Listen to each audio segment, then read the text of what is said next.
Massive protests took place in Toronto today and yesterday in the case of an 18-year-old Canadian who was shot on a bus. He was armed with a knife. There was no one else on the bus, but police officers felt the need to shoot him because they thought that he was a threat. He literally brought a knife to a gunfight, and cops thought that he was a threat. So let's take a look at the video. Pay very, very close attention to the number of shots and also the sound of a taser and when the sound of the taser takes place.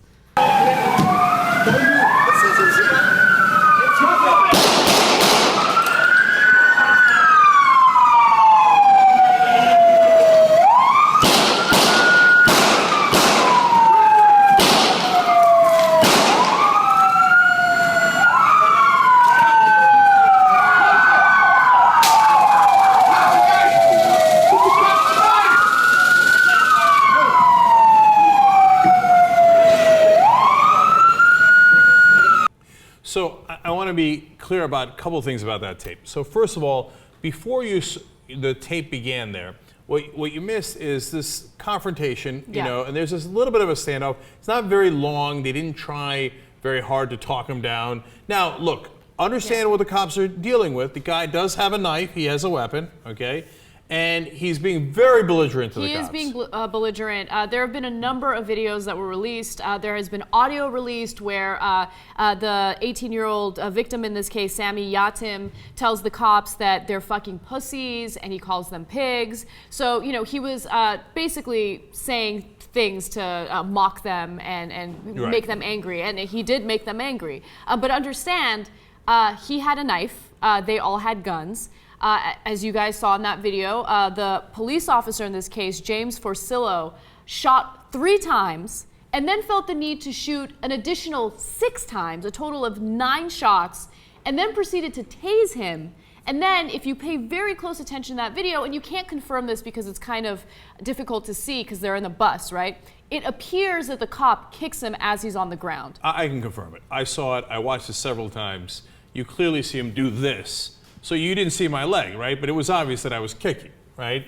So now, what I want to tell you about the tape is that we did 2 edits there. So that's actually, and you see where the edits are. So the tape is actually longer, but the whole thing takes about 2.5 minutes, okay? So they went to lethal force incredibly quickly. And then after they went to lethal force again. So 3 shots, guy's on the ground, he had a knife, he's presumably fairly incapacitated after the first 3 shots, but not satisfied, decided to take 6 more shots, not satisfied, walks on the bus, tases the guy after they took 9 shots. And I don't know how many they connected on, but they took 9 shots at him, then they tase him, and then, by the way, he died at some point along these, you know, this confrontation. The gunshots and the tasing and the kicking, yeah. And I don't know if it was before he died or after he died, give him a good kick for good measure. Because he insulted the cops. He called them fucking pigs. How dare he? That's, of course, an offense that you could execute someone for. Now, if you guys saw the episode we did on the Hawthorne police situation, when a Rottweiler jumped out at a cop, I thought the cop was right in shooting the dog. There was a big controversy about that. Now, in this case, the guy had a weapon, right? And if it looked like he was really within amount of space that he could actually reach one of the officers and they happen to shoot him, I get it, they got to defend themselves, the guy had a weapon, right? He was nowhere near lunging distance. In fact, if you He's on the bus, you're not on the bus. If you pay close attention to the video, some of the cops are just kind of milling around. That's exactly what I wanted to point out. And also, how much danger could there be when they're lollygagging, when half the cops are like, doo, doo, doo, doo, doo. They obviously didn't think they were in that much danger. So there were also pedestrians near the scene, and they could have been shot easily after this situation occurred. And I should also note that an investigation indicated that he did die from multiple gunshot wounds, so that was the cause of death. And also, in this scenario, I would assume that if you are trained properly, you wouldn't use your gun first, you would use your taser first to incapacitate him, and then see if you can handle the situation more appropriately. That way you don't murder this guy. And look, if he had made an effort and he got closer to the guy or the guy got closer to him and you thought, oh, I can't tase him, I mean, the guy could stab me. I understand. They didn't make an effort. It lasted a very short period of time before the guy, and knowing that he had been shot and killed, as I was watching the video for the first time, because I read the article, so I know what happened, I watched the video. When he shot him, I was shocked. I was like, because I thought, no, he must have been closer. There must have been some sort of danger, right? No, he insulted the guy, and he maybe walked towards them while he's still on the bus. And so when he shot him the first time, I couldn't believe he shot him.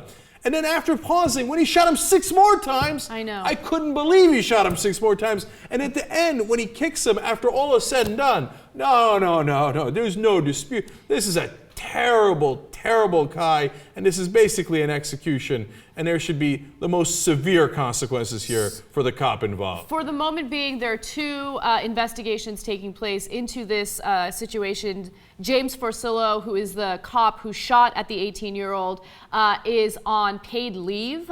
So, while they investigate and figure out whether or not there was wrongdoing. However, a former Toronto police detective said the following: if you look at it on its face value at this point, it's not hard to come to the conclusion that excessive force was used. So that's a rare cop clearly calling out another cop. Now he's a former detective, but saying, look, this is not a hard case to decide. Now they're saying that the cop who did the shooting is devastated because of the reaction. There's some Poor chance. Cop. I mean, what about Yatim's family? How about how devastated they are? So it's not that the kid didn't do anything wrong, man, but there was a million better ways of handling it than executing him. And you should be fairly devastated at what you did rather than the reaction.